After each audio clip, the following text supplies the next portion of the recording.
So this is 5 things a hiring manager is probably thinking during your interview and what to do about it.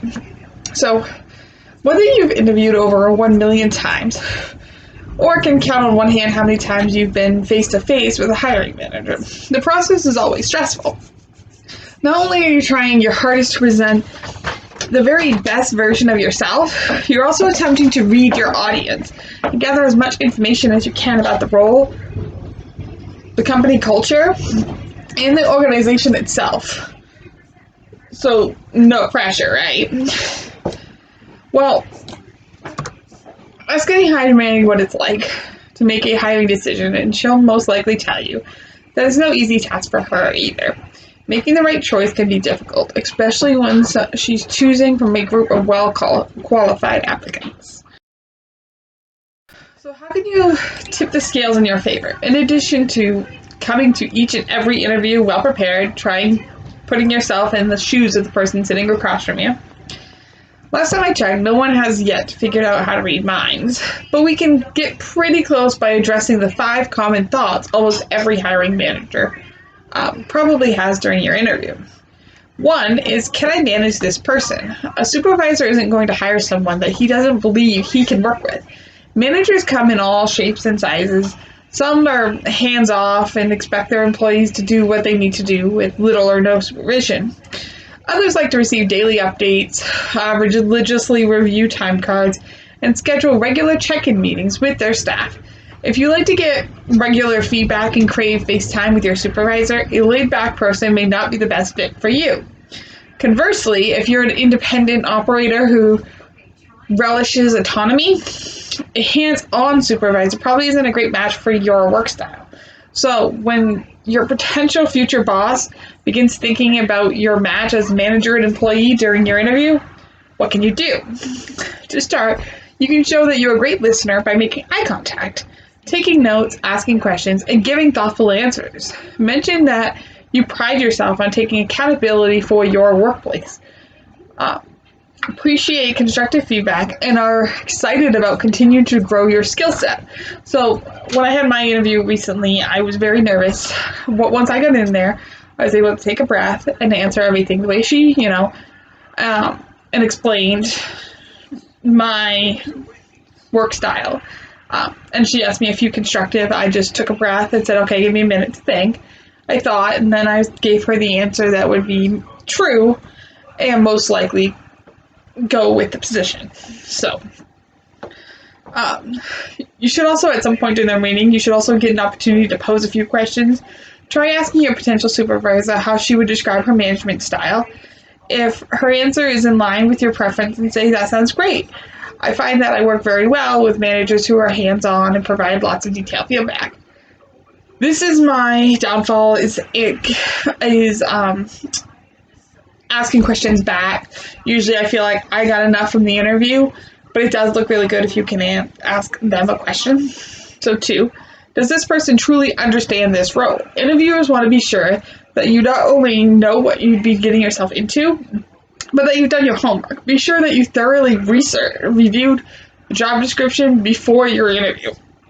And make an effort to relate your existing experiences back to the responsibilities you'd have in this role. So for me, I didn't have a lot of actual experience in the role, but I had my college credits. So I looked at my college credits and my experience and was like, okay, well, I've got my CRMA. I've been going to college for mental health field so that I can work as case manager. And that worked very well. If it's an entry-level position, you can relate it to your personal life. So be like, well, I really need this position because blah, blah, blah.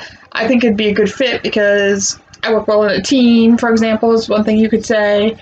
I have a very upbeat personality, so if you're working with customers, you have that upbeat personality so that you can deal with that. I know how to manage myself and my emotions.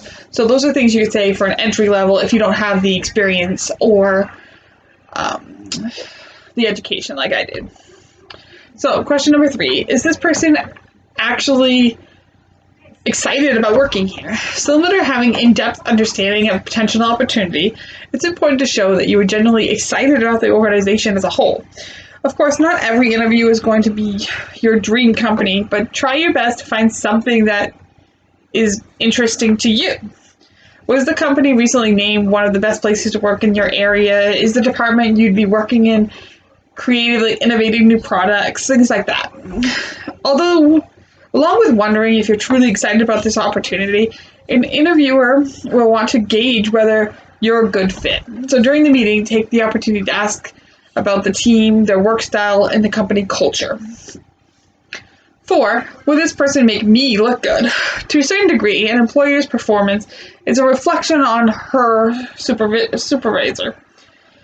Your potential future boss wants to be sure that if she takes a day off or can't make it into a meeting, you'll still be on top of your game. If you do superb work and present yourself well, she looks good too. If you're goofing off while the boss is on vacation and don't proofread that super important email, the person she reports to probably won't be too happy with either of you. So at the end of your interview, when your future supervisor asks you if you have anything to add, try leading with, I really appreciate all of the information you've shared with me about what it's like to work here and your expectations for this role. I think that my experience and work style would be a great fit for this team. I want you to know that as an employee, you can expect me to be proactive, responsive, and deadline-oriented. So that's the type of response shows that you've been paying attention and is a good indication of your professional demeanor. So number 5 is actually when's lunch. Interviewing can be grueling for people on the other side of the desk too, especially if the hiring manager is meeting with multiple candidates back to back. This doesn't happen during every interview, but sometimes an interviewer's mind will wander. He might be hungry, he might be tired, or might be distracted by a looming deadline. But regardless of the reason for the distraction, it does happen. Obviously, you can't control the external factors that may be affecting your interviewer's state of mind, but you can work on becoming the most interesting and engaging interviewee you can be. Recruit a friend to help you practice for some commonly asked interview questions, and ask for feedback on your body language, eye contact, and tone of voice, and the content of your answer. Are you looking down when you talk or speaking in a dull, monotone voice? If you don't seem interested in your own answers, you can't expect anyone else to be either. Another key trick to remember is keep your answers short and sweet. A lot of people tend to ramble when they are nervous, and that can make this meeting feel like it's dragging on and on and on. Try crafting exceptional responses using the simple formula answer plus example plus results. For example, in response to how do you manage your time? I manage my time by prioritizing my responsibilities. For example, if I'm working on 2 projects simultaneously, I will always tackle the one that is more complex or due sooner first. This has helped me to be very effective in my past roles. In fact, I regularly get compliments on my ability to judge a large workload without missing deadlines. Keep in mind that the goal here isn't to simply tell your interviewer what you think she wants to hear. The goal is to proactively address questions she's probably asking herself during your meeting. The purpose of this interview isn't to land a job. It's for you and your potential future employer to assess whether or not you're a good fit for each other. Coming well prepared and playing an active role in your interview will serve this purpose while making you look like an all-star in the process. So that's it for this video. Thanks for watching.